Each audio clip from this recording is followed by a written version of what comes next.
Natalie Carter never minded the smell of oil and old rubber. She was 17, but most days her hands looked older than her face, stained with grease and tiny cuts from working alongside her father in their cramped neighborhood auto shop. The garage sat tucked behind a gas station off the main highway outside a booming American city. On good days, they'd get old pickups and delivery vans needing quick tune-ups. On bad days, Raymond Carter would sit on an upturned oil drum, staring at unpaid bills while Natalie tinkered with busted radios and carburetors just to keep busy. Her father had taught her everything he knew. She could swap out a fan belt faster than most seasoned mechanics. When she wasn't working, she was studying, flipping through old auto manuals, reading online forums about high-performance engines, or sketching blueprints of race cars she knew she'd never afford to build. She dreamed about cars the way other girls dreamed about dresses and dates. It was a humid Friday afternoon when a low, throaty roar echoed down their dusty drive. Natalie wiped her forehead with her sleeve and stepped outside. What she saw made her heart stutter, a convoy of shiny black SUVs, each spotless and humming like sleeping predators. And then the crown jewel, a bright red Ferrari 488 GTB, so clean its body gleamed like candy under the harsh sun. A man stepped out of the Ferrari, his polished shoes crunching on the gravel. He wore a designer suit that probably cost more than their entire garage's yearly rent. He didn't smile when he looked at Raymond, just flicked his sunglasses up, revealing cold blue eyes that swept the shop as if inspecting a barn full of rats. "Raymond Carter," he asked, voice dripping with fake politeness. "I hear you're the man who can fix anything." Raymond wiped his hands on an old rag, trying not to look too eager. "Depends on what's broken, sir." The man gestured for an assistant to open the Ferrari's engine bay. Natalie leaned forward instinctively, catching the faint whiff of burnt wires. The man, who introduced himself curtly as Dean Whitaker, explained that this car had been to 3 different luxury garages. Each time, the same result. The high-performance electrical system shorted out without warning. It had been branded unfixable by the best Ferrari techs in the city. Natalie wanted to laugh. She knew those high-end shops charged thousands just to run diagnostics. Her father's entire toolkit was older than the youngest Ferrari mechanic. Dean's voice sliced through her thoughts. "So what's it gonna be, Carter? You want a shot at the impossible?" Raymond glanced at Natalie, who could see the exhaustion in his eyes and the hope. A single big job could cover their back rent for months. "We'll take a look," Raymond said finally. Dean smirked and turned toward his entourage of overdressed assistants and bored showroom employees. He spotted Natalie, standing half-hidden behind a rack of spare parts. "And who's this?" he asked mockingly. "The receptionist?" Natalie's cheeks flushed hot.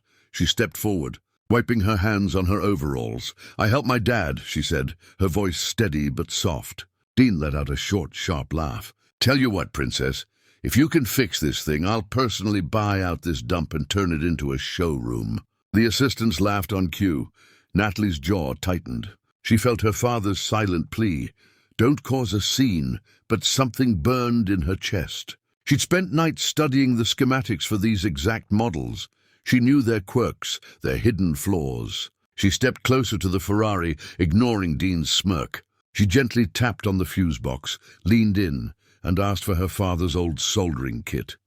Raymond hesitated, but handed it over, without a word. Dean raised an eyebrow. "She's serious. Well, this should be entertaining."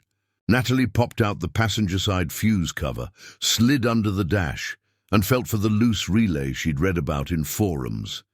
An issue so new, most certified shops hadn't even logged it yet. Her fingers worked fast, fearless. She spliced a wire, soldered a micro-connector, then sealed the fix with electrical tape. 10 minutes, that's all it took. When she emerged, sweat stuck to her hairline and a streak of oil crossed her cheek. Dean pulled out a designer handkerchief and tossed it at her shoes, pretending not to be interested. "Done already?" he scoffed. Natalie ignored him. She nodded at her father to try the ignition. Raymond turned the key and the engine purred, not sputtered or coughed, but purred like it had been waiting for her all along. The sound filled the dusty garage like an anthem. Dean's smirk faltered. His assistant stopped recording TikToks and stared open-mouthed. Natalie stood there, arms folded, looking at the Ferrari like she'd tamed a wild beast. Inside her chest, her heart pounded like a drum. She wasn't just the mechanic's daughter anymore. She was the girl who just made the impossible look easy. And everyone, especially Dean Whittaker, knew it. Dean Whittaker's forced smirk cracked the second that Ferrari engine roared to life.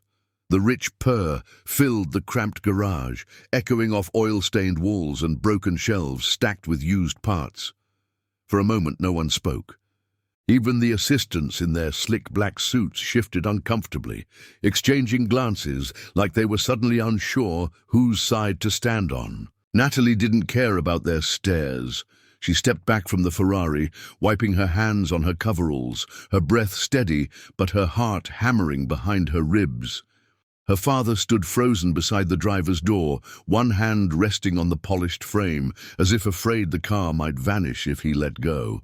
Dean's eyes darted from the humming engine to the soldering kit on the floor, then up to Natalie's oil-smeared face. He forced out a tight laugh that sounded more like a cough. "Beginner's luck," he said too loudly, trying to catch the amused nods of his entourage. But no one laughed this time. The Ferrari's perfect idol drowned him out. Natalie turned to her father. "Take it around the lot," she said calmly. "Run it hard." Raymond's weathered hands shook on the steering wheel as he slipped behind the seat. He had rebuilt more engines than he could count. But none like this, none that could wipe months of debt in one stroke if this went right. He revved the engine. The Ferrari responded like a tiger waking up from a nap. Smooth, alive. He shifted into gear, eased it out of the garage, and within seconds, the sound of its high-performance growl circled back from the road behind their shop. Dean stood stiff, arms crossed over his designer blazer, eyes flicking between Natalie and the open bay.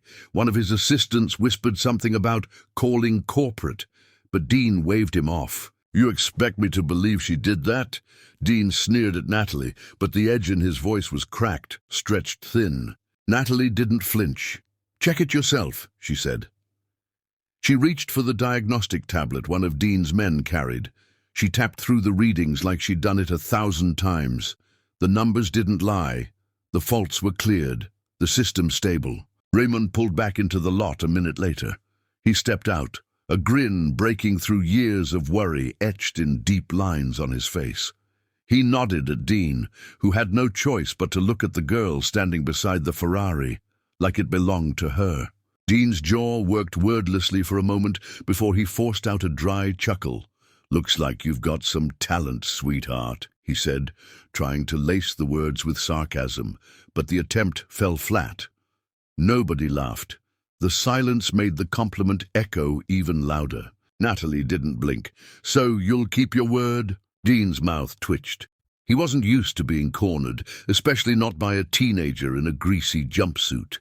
His assistants fidgeted, sensing that this wasn't just about a car anymore. This was about pride, and everyone knew he couldn't back out. Finally, Dean nodded stiffly. "Fine. You'll have your check by Monday. I keep my word." But Natalie wasn't finished. She stepped closer, looking him dead in the eye. "And my dad stays on the books for the next contract too. No funny business." A hush spread through the lot. Raymond looked at his daughter like he was seeing her for the first time, not just the kid who fixed his radios at 10 years old, but the fighter who stood toe-to-toe with a billionaire and didn't blink. Dean gave a slow, grudging clap. "Congratulations," he said, though the word sounded like poison in his mouth. He turned sharply, barking orders at his people to get the car ready, get the paperwork. The black SUVs idled like restless guard dogs waiting to escape. When they were gone, the Ferrari's exhaust still warm on the cracked pavement, Raymond pulled Natalie into a hug so tight she felt the months of stress dissolve into his shaking shoulders. "You did it, Nat," he whispered into her hair. "You really did it." Natalie stepped back, wiping her cheek. "We did it, Dad." That weekend, word spread. First among the local shops who'd always pitied the carter's old garage, then among the city's high-end auto circles, whispers about the mechanic's daughter who did what a fleet of certified specialists couldn't.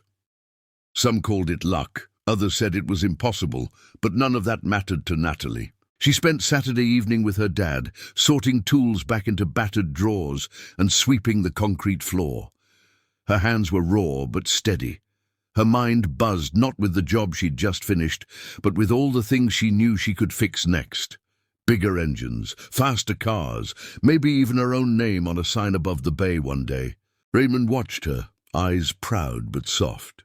"You ever think about going to college for this?" he asked suddenly, like the thought just struck him. Natalie grinned. "Maybe one day," she said, flicking a stray bolt into the toolbox, "but for now, I like it right here." Out front, the old neon sign flickered open against the dark, but inside something felt brand new. A spark that couldn't be soldered, a promise that couldn't be bought. Just a girl, her dad, and the roar of an engine that would never sound impossible again.